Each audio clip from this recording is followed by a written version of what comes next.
Thank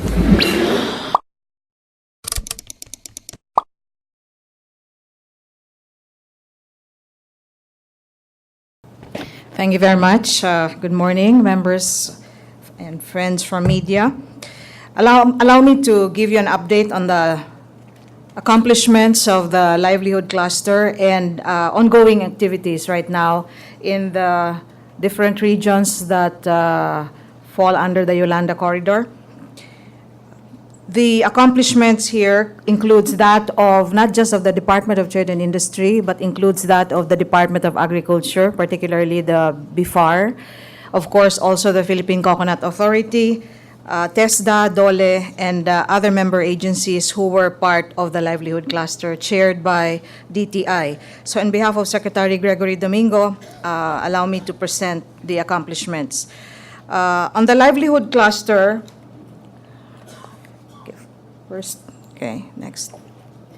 We had a livelihood seeding program. This was given to 3,719 beneficiaries from Region 6, 7, and 8 initially, and went on to Dinagat as well as Masbate, giving 5,000 worth of starter kits. But the focus was really more on retailing, sari-sari stores, making sure that we get back to normalcy, the selling of basic goods in the different areas, particularly in Leyte and the 4 towns that were really hard hit. Also, the getting back the kakanin and the karinderia back to normal operations. So we had about 3,719 beneficiaries, and a lot of this, of course, are the micro enterprises. So this was done in partnership not only with DTI and other agencies like DOLE, DOST, but also other development partners as well. On the shared service facilities, DTI, this is an ongoing program of DTI where we give equipment to a group of entrepreneurs or cooperators. We gave about 55 SSFs distributed to cooperators in the Yolanda areas, particularly in Region 6 and 8. This included fish dryers, Moscovado facility, cocoa choir, also for food processing. So we continue doing this up to this moment. We also set up negosyo centers. This is by creation of law, which was passed in second semester of last year, July. The Go Negosyo Act that mandated that negosyo centers be set up in all towns, cities, and and provinces. We have 18 set up in Yolanda affected areas. This is really helping our micro, small, and medium enterprises getting more information, market access, as well as improving the way they do things and becoming more competitive. So we have in Coron, in Iloilo, in Calibo, in Cebu, Northern Cebu, in Bantayan. We also have in Biliran and in the mainland in Leyte. In the area of lending or financing, the Small Business Corporation was able to lend to 600 borrowers immediately after the onset of, after Yolanda hit. They were, through the funds given to them, 100 million guarantee fund, they were able to lend 417 million in loans, released to Palawan, Region 6, Northern Cebu, and Region 8. The Credit Risk Support Fund enabled SB Corporation to offer relaxed terms and conditions in favor to our micro, small, and medium enterprises.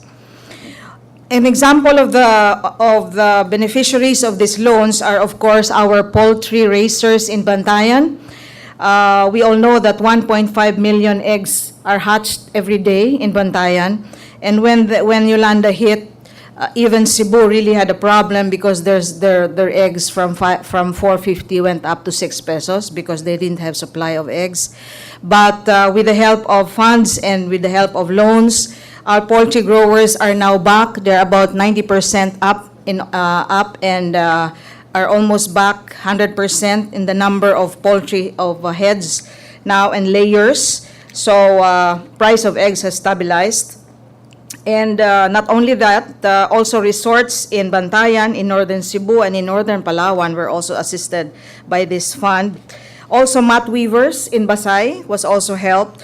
Right now, our Basay weavers, from 500 weavers, we now have 600 weavers. In fact, we've added more beneficiaries because there are 3 farmers associations now in Basay, Marabot, and Santa Rita planting tikog because of the increase in demand for mats. So even this has helped a lot in bringing back livelihood to our mat weavers in Basay, Samar.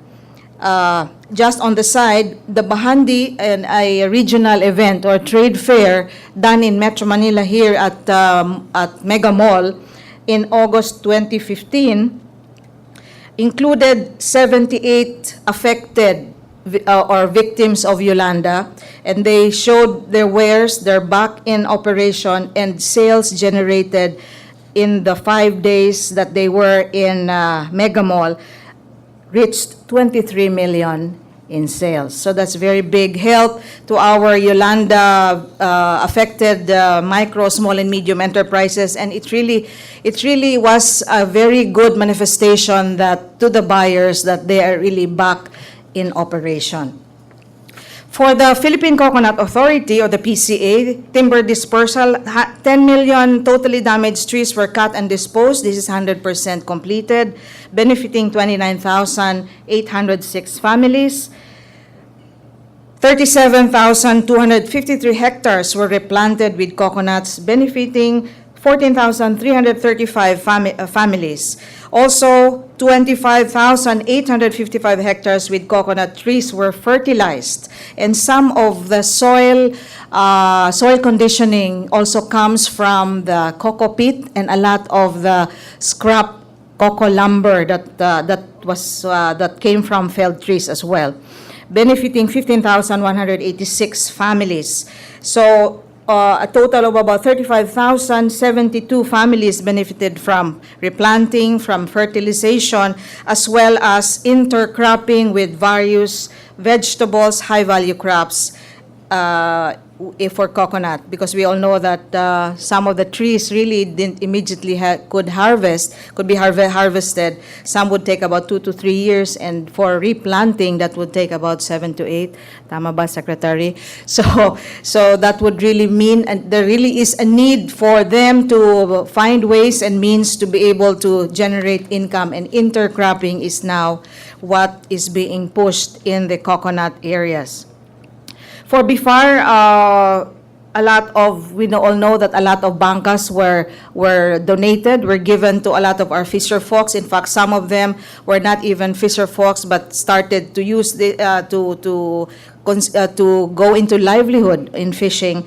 But more importantly, with BIFAR now, is not just the bangkas, but they're also setting up fish landing sites, improving the facilities, as well as providing processing facilities for fish, because we all know that the more the harvest, the price will just drop. So the better that they are processed, they are smoked, they are dried, so that there is value adding for the products. So provision of fishing gears and paraphernalia was also provided by the Bureau of Fisheries and Aquatic Resources, and also a lot of marine engines for boats was also provided.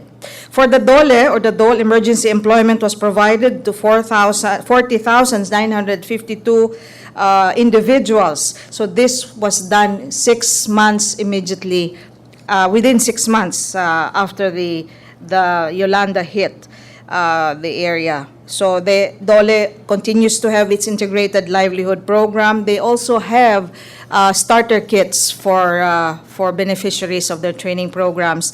TESDA is also part of the team that also provides training particularly in construction.